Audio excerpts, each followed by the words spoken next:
بسم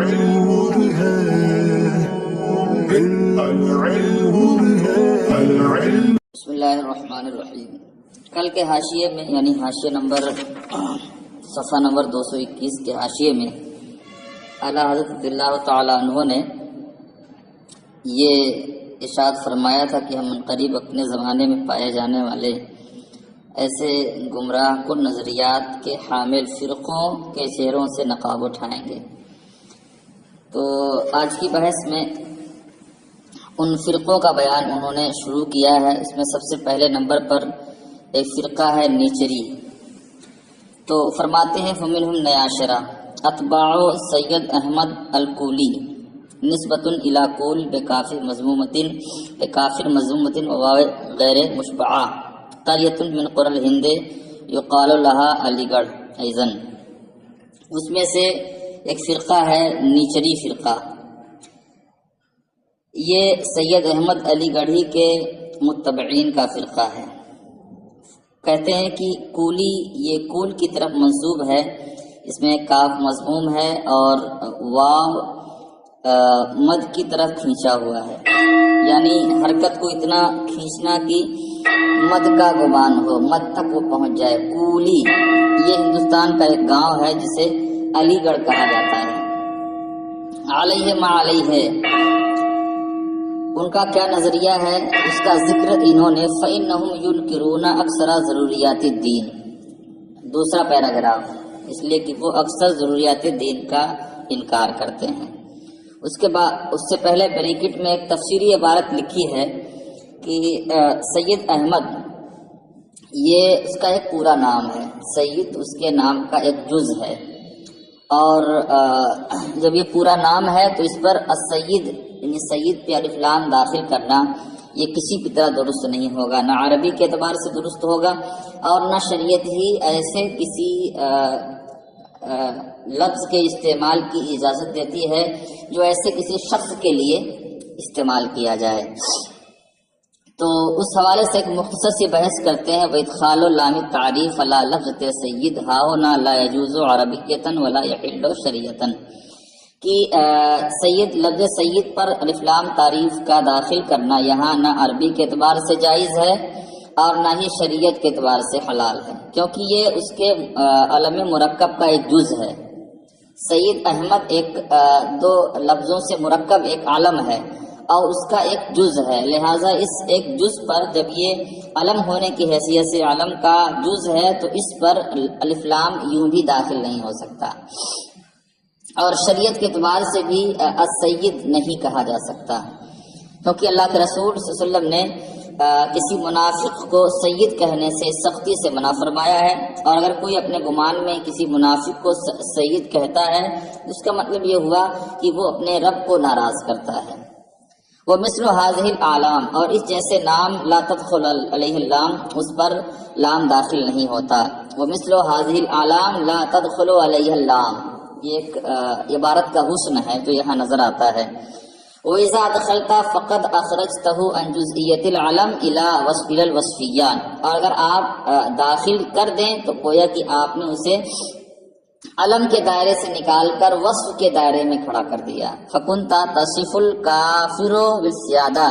تو آپ گویا کہ ایک کافر کو سیادت سے موصوف کرتے ہیں، متصف کرتے ہیں کہ ایک کافر شخص جو ہے سیادت سے موصوف ہو جائے۔ وقت قال سید العالمین، رسول اللہ صلی اللہ علیہ وسلم آقا صلی اللہ علیہ وسلم نے ارشاد فرمایا ہے لا تقولوا للمنافق سید، کسی منافق کو سید نہ کہو، فإنه إن يكن سیدا، اس لیے کہ اگر وہ تمہارے گمان میں سید ہے تو تم نے اپنے رب کو نہ فقد اسخطتم ربکم عز وجل۔ رواہ ابو داؤد والنسائی بسند صحیح والحاکم فی المستدرک والبیہقی فی شعب الایمان۔ ان بریدہ رضی اللہ تعالیٰ عنہ ولد الحاکم اذا قال الرجل للمنافق، حاکم کے الفاظ کیا ہیں کہ جب کوئی شخص منافق کو یا سید کہتا ہے فقد اغضبا،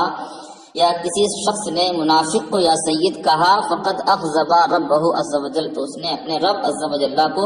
ناراض کیا۔ والعیاذ باللہ، اور اللہ تعالی ہمیں اس روش سے محفوظ رکھے۔ حاصل کلام یہ ہے کہ سید احمد علی گڑھی کے نام کے پہلے جو سید پر الف لام نہ شرعی اعتبار سے داخل کر سکتے ہیں اور نہ ہی عربی کے قاعدے کی روح سے۔ اب یہ پہلا فرقہ نیچری کا یہ کس طرح کی بدعتوں میں گرفتار ہیں، تو پیچھے ان کا اشارہ گزر چکا کہ اعلیٰ حضرت یہاں ان فرقوں کا ذکر کر رہے ہیں جن کی بدعت حد کفر کو پہنچی ہوئی ہے۔ فَإِنَّهُمْ يُنْكِرُونَ أَكْثَرَ ضروریات الدین، یہ نیچری فرقے کے ماننے والے لوگ اکثر ضروریات دین کا انکار کرتے ہیں۔ وَيُؤَوِّلُونَهَا، اور اِلَى مَا تَهْوَى أَنفُسُهُمْ، اور اپنی خواہش کے مطابق اس کی تعویل کرتے ہیں۔ فَيَقُولُونَ، تو وہ کہتے ہیں لا جنت ولا نار ولا حشر اجساد ولا ملک ولا جن ولا سماع ولا اسراء ولا معجزہ، فرماتے ہیں کہ نہ جنت کا وجود ہے، نہ ہی جہنم کا وجود ہے، نہ ہی حشر اجساد ہوگا، اور نہ ہی فرشتے کا وجود ہے، نہ ہی جنات کا وجود ہے، نہ ہی آسمان کا وجود ہے، اور نہ ہی اسراء پیش آیا، نہ ہی کوئی معجزہ ہے، یعنی ان سب کی حقیقت بالکل لیا نہیں ہے۔ اور قرآن مقدس میں حضرت موسیٰ علیہ السلام کے عصا کے معجزے کا ذکر ہے،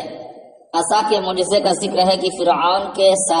جو جادوگر تھے بلائے ہوئے، ان جادوگروں کے سامنے حضرت موسیٰ علیہ السلام کا عصا یہ سانپ اژدہا بن گیا تھا۔ اس کے بارے میں یہ تعویل کیا کرتے ہیں، انما عصا موسیٰ کانا فی جوفہ الزیبق، کہ حضرت موسیٰ علیہ السلام کے عصا کے پیٹ میں پارا تھا، پارا، اور فیضا ضربت الشمس، جب سورج کی روشنی اس پر پڑتی ہے اہتزت، وہ چمک اٹھتا تھا۔ یہ اس کی حقیقت ہے، تو چمک جایا کرتا تھا تو لوگ سمجھتے تھے کہ یہ عصا نہیں ہے، ڈنڈا نہیں ہے، یہ سانپ ہے، حالانکہ قرآن مقدس میں صاف صاف اسے اژدہا بننے کی وضاحت ہے کہ یہ سانپ بن گیا تھا اور ان کے سانپوں کو نگل گیا تھا۔ وہ شق البحر، اور اس سے موسیٰ علیہ السلام کی دعا سے فرعون کو اور اس کے لشکریوں کو غرق کرنے کے لیے جو سمندر پھٹ گیا تھا اور اس میں سارے کے سارے غرق ہو گئے تھے، تو اس کے بارے میں ان کا کہنا کیا ہے، ما کانا غیر المد والجزر، یہ مد و جزر کے علاوہ کچھ اور نہیں، مد و جزر کے علاوہ کچھ اور نہیں۔ جیسے جوار بھاٹا آتا ہے ویسے ہی وہ جوار بھاٹا کی کیفیت تھی جو حضرت موسیٰ علیہ السلام کے لشکریوں کو یہاں سے اٹھایا اور سمندر پار گرا دیا، اور فرعون کے لشکریوں کو اس جوار بھاٹا نے نگل لیا، یہ اس کی کیفیت تھی، سمندر کا پھٹنا وہاں نہیں تھا۔ والاسترقاق من صنیع الوحوش، اور غلام بنا لینا یہ وحشیوں کا طریقہ ہے، غلام بنا لینا یہ وحشیوں کا طریقہ ہے۔ وَكُلُّ شَرِيَةٍ جَاءَتْ بِهِ، اور جو شریعت اس نظریے کو پیش کرے یعنی استرقاق کو پیش کرے، فَلَيْسَتْ مِنَ اللَّهِ تَعَالَى، تو وہ شریعت اللہ تعالیٰ کی طرف سے نہیں۔ إِلَى غَيْرِ ذَلِكَ مِنْ كُفْرٍ لَا يُعَدُّ وَلَا يُحْصَىٰ، ان کے علاوہ بے شمار ان کے کفریات ہیں۔ تو اعلیٰ حضرت نے بہت اجمال کے ساتھ اشارتاً اور کچھ جگہوں پر صراحتاً ان کے نظریات کو بیان کر دیا، اور پھر اس کے بعد فرماتے ہیں کہ وَيَرُدُّونَ أَحَادِيثَ رسول اللہ صلی اللہ علیہ وسلم كُلَّهَا دَقَّهَا وَجَلَّهَا، کہ وہ حدیث رسول چاہے چھوٹی ہو یا بڑی ہو ان سب کو وہ رد کرتے ہیں، یعنی حدیث کو بالکلیہ نہیں مانتے۔ وَلَا يَقُولُونَ بِزَعْمِهِمْ إِلَّا بِالْقُرْآنِ، وہ اپنے زعم میں صرف قرآن کو سمجھتے ہیں کہ قرآن ہی سب کچھ ہے اور اس سے رسول کی کوئی حقیقت نہیں ہے۔ وَلَا يَقُولُونَ بِهِ، اور قرآن بھی وہ انہی جگہوں پر پیش کرتے ہیں اور قرآن کی آیتوں کے یا قرآن کے ایسے ہی جگہوں پر قائل ہیں ما وافق رأیہم السقیف، جو ان کی بیہودہ رائے کے موافق ہو۔ ولا یقولون بہ، یعنی قرآن کو وہ قائل نہیں ہیں مگر انہی جگہوں میں جہاں قرآن کی آیتیں یا قرآن ان کی بیہودہ رائے کی موافقت کرے۔ فَإِذَا رَأَوْا فِيهِ شَيْئًا، جب وہ قرآن میں ایسی چیز دیکھیں لا يَلْتَئِمُوا عَلَى مَا أَصَّلُوا مِنْ أَوْهَامِهِمِ الْعَادِيَةِ الرَّسْمِيَّةِ الْمُسَمَّاةِ عِنْدَهُمْ بِنِشْرٍ أَوْجَبُوا رَدَّ آیات اللہ تعالی بالتحریف المعنوی، جب قرآن میں وہ ایسی چیزیں دیکھیں کہ جو ان کے عادی رسمی بیہودہ اوہام، تراشے گئے اوہام کے مطابق اور مناسب نہ ہو، یعنی جو نیچر کے مطابق نہ ہو، لا التئمو مناسب نہ ہو ان اوہام کے جو انہوں نے تراشے ہیں، اور جسے انہوں نے نیچر کا نام دیا ہے، اوجبو، تو وہ واجب سمجھتے ہیں کہ قرآنی آیات کو تحریف معنوی کے ذریعے سے رد کر دیا جائے، یعنی تحریف معنوی کے مرتکب ہوتے ہیں، اور جو واضح لفظوں میں قرآن شریف فرماتا ہے اس کو بدل کر ایک ایسا معنی وہ نکالتے ہیں جس معنی کے لحاظ سے وہ مفہوم نیچر کے مطابق ہو جائے، جو ان کا اپنا تراشا ہوا عقیدہ ہے۔ فرماتے ہیں لا سیما بطور خاص اذا کانا فیہا ما یخالف التحقیقات الجدیدۃ النصرانیہ، بطور خاص جب اس میں ایسی چیز ہو جو جدید نصرانی تحقیقات کے مخالف ہو، وہ تہذیبات المخترعۃ العربیہ، اور یورپ کی تراشی ہوئی تہذیب کے مخالف ہو، یعنی اگر وہ باتیں نصرانی جدید تحقیقات اور یورپ کی تراشی ہوئی تہذیب کے مخالف ہو تو وہ ضرور تحریف معنوی کے مرتکب ہوتے ہیں۔ عربیہ کو کہتے ہیں کہ یہ عربا جو یورپ سے معرب ہے اس کی نسبت کرتے ہوئے، اس کی طرف نسبت کرتے ہوئے، جیسے مثال کے طور پر کا وجود السماوات، جیسے آسمانوں کا وجود ہے، جیسے بے شمار آیتیں ہیں کہ ہم نے زمین کو اتنے دنوں میں بنایا، آسمان کو بنایا، پھر زمین پھر یہ، تو بے شمار آیتیں ایسی ہیں جو آسمانوں کی تخلیق سے متعلق ہے کہ اللہ تعالیٰ نے آسمانوں کو پیدا فرمایا، زمین کو پیدا فرمایا، اور بہت ساری چیزیں ہیں، آسمان کو تمہارے لیے شامیانہ بنایا، زمین کو بچھونا بنایا، یہ ساری چیزیں ہیں۔ تو آسمان کا اپنا ایک مستقل وجود ہے، لیکن اس وجود کو وہ تسلیم نہیں کرتے، کیونکہ جدید تحقیقات جو نصرانیوں کی ہیں اور یورپ کے جو اختراعی نظریات ہیں، وہ اختراعی نظریات وجود آسمان کو قبول نہیں کرتے، تو وہ بھی قرآن شریف اس بنیاد پر وہ قرآن شریف میں تعبیر کرتے ہیں۔ مطلب یہ ہوا کہ وہ اس تراشے ہوئے نظریے کے مطابق قرآن کی تحریف کرتے ہیں، حالانکہ قرآن کے مسلمہ اصولوں کے مطابق ان جدید تراشے ہوئے نظریات میں ترمیم کی جانی چاہیے، اس میں تبدیلی پیدا کرنی چاہیے، کیونکہ قرآن کے جو اصول ہیں وہ مسلمہ اصول ہیں، تو وہ قرآن کی روشنی میں سائنس کو یا جدید نظریات کو نہیں دیکھتے، بلکہ جدید نظریات کی روشنی میں قرآن کو کی تحریف معنوی کے مرتکب ہوتے ہیں۔ کا وجود السماوات المتدفق بامواج بیانہ ابہر القرآن الکریم قرآن العظیم وسائر الکتب الالہیہ، کی جس کے بیان کی موجوں سے قرآن عظیم اور دیگر آسمانی کتابوں کے سمندر بہ رہے ہیں، اور جیسے وہ حرکت الشمس، اور جیسے سورج کی